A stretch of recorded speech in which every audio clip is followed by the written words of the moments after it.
Hey guys, welcome back to another video on my channel. Today we're back in another snapshot video, and we are starting on the main menu today because, as you can see, the panorama has changed. It is now 120 themed. The actual screen is just literally the cherry forest biome, or whatever the biome is actually called. Also, one thing while we're on this screen, the actual title right here, the Java Edition part, apparently has been updated. I don't see any difference, although it might be because I don't really notice that much. But apparently that has been updated as well. So the first change within this actual snapshot is the actual secret room inside a desert temple. If we quickly just head to it, it says the secret room should now be a bit more collapsed. It doesn't look like that's the case, unless I'm not looking at this correctly. Where is the secret room? Yeah, this is the secret room right here. It says the roof should be more collapsed and there should always be a bit of sus sand visible at the top of it. It says that more of its roof has been collapsed and there should always be one sus sand on the top layer. Now, I don't know if that just means, okay, right there.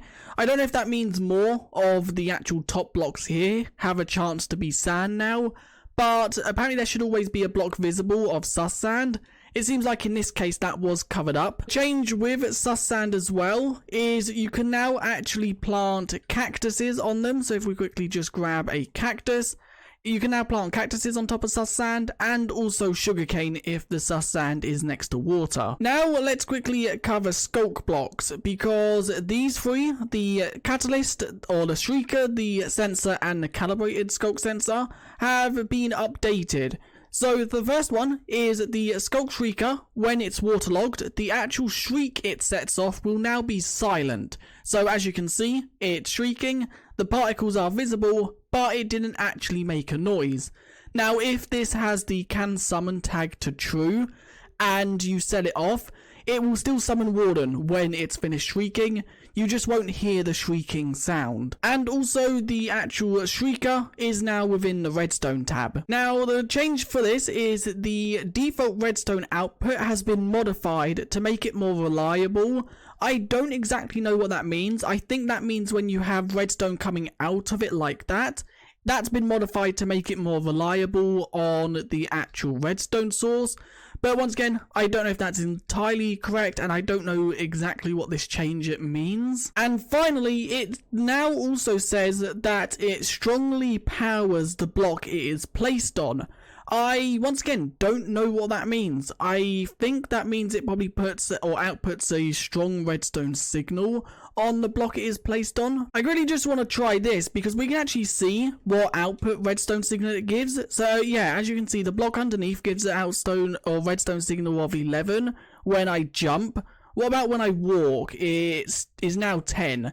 So it seems like it does power the block. I don't exactly know what it means when it says strongly powers it, but that has been a change that has been made. Now, calibrated Sculk sensors. The cooldown for these is now 1 second rather than 2. It can now go 1 second between vibration detections rather than 2 seconds. So that is a change to make these quicker. Also, the detection range on the calibrated Sculk sensor is now 16 blocks rather than 8. I think before it was 8.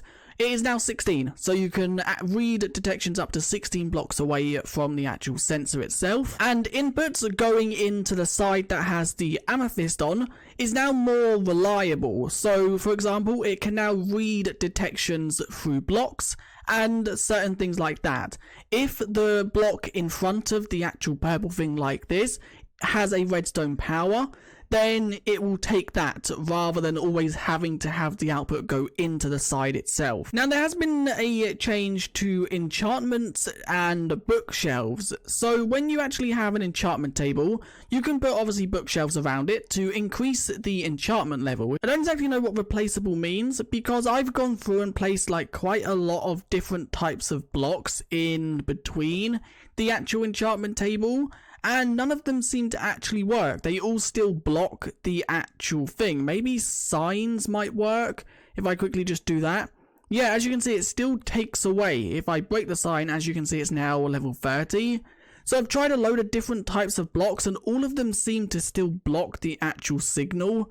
So I don't exactly know if this change hasn't been implemented properly or if I'm just doing something wrong. The next thing is a bug fix. You can now actually directly waterlog a decorated pot by clicking water on it, or also by a dispenser. So this has been fixed, which is really good. There are 2 new tags within this actual snapshot as well. The first one is called replaceable by trees, and I'm guessing this just means a tag that trees can replace. And that is leaves, grass, ferns, dead bushes, vines, glow lichen, sunflowers, lilac, rose bushes, peonies, tall grass, large fern, hanging roots, pitcher plant, water, seagrass, tall seagrass, warped roots, nether sprouts, and crimson roots. I think this just means when maybe you're growing the trees or they're placed by world generation, they can now basically remove these blocks to place the tree there. And the next tag, it's called sword efficient, and this basically is a tag to define what blocks break quicker with a sword. So the actual block tags, or the blocks within this, leaves, saplings, small flowers and crops are a tag, so everything within them tags will work. So any leaf, any sapling, any small flower, any crop. We then have grass, fern, dead bush, vine, glow lichen, sunflower, lilac, rosebush, peony, tall grass, large fern, hanging roots, pitcher plant, brown mushroom, red mushroom, sugarcane, pumpkin, carved pumpkin, jack-o'-lantern, melon, attached pumpkin stem, attached melon stem, lily pad, cocoa bean, pitcher crop, sweet berry bush, cave vines, plant, spore blossom, moss carpet, pink petals, big drip leaf stem, small drip leaf, never warp fungus, warped roots, never sprouts, crimson fungus, weeping vines plant, twisting vines plant, crimson roots, chorus plant, and chorus flower. So these are basically just blocks that the sword can break. I don't think they are all like really quick. Some of them are insta break already, like most flowers and crops. So I think this is just a tag probably to fix a few bugs or something, but that is now a tag that you can either add or remove from. And then the replaceable plants tag has been removed because I think that's basically what the replaced by trees tag does now. A few bugs when a actual sniffer is digging, so when they start to dig for the flower, that will now set off Sculk sensors. Sniffers that are in love would sometimes not pathfind to each other to actually breed. They would carry on doing their own thing, so sniffing around or something like that.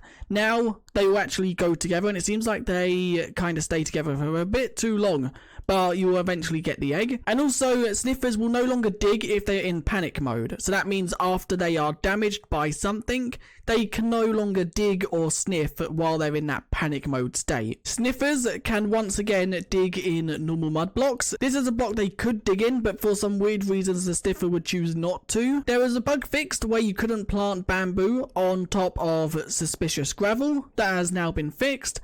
And also suspicious gravel now has a tool of a shovel. Before you couldn't break it with any block quicker. Now you can break it with a shovel quicker. 2 quick technical changes. If you actually have a sign that has text on it, and that text has a clickable action, so I think that's obviously using some servers have them where you can click on signs and it does certain things.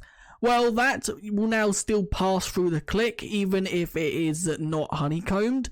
And the other thing here is when you actually click on a sign that is honeycombed, apparently it would play a sound, but it don't actually show up in subtitles. A few changes to the sniffer egg or a few bug fixes. Entities will now no longer spin on top of this when they pathfind over it, so that has been fixed. And the final thing is when you actually place this down, the sound effect is now within the actual category of the actual blocks rather than entities. And the final thing within this snapshot is quick play. They've added support for 4 new command line arguments that will allow games to be launched directly into a world. So that is actually really cool, because then if you only play on one certain world, or I think they can also do it so it's a server or realm, you can now instantly be launched into that server or realm upon opening Minecraft, basically. So this is really cool. But anyway, that is where I'm going to end this video. If you enjoyed, leave a like and subscribe, and I guess I'll see you guys in the next one. Once again, the snapshot was not really too massive. It was more just a few Sculk sensor changes and then a load of bug fixes. And also the menu panorama, and also a few updates to the actual menu screen. But anyway, if you enjoyed, leave a like and subscribe, and I'll see you guys in the next one. Bye.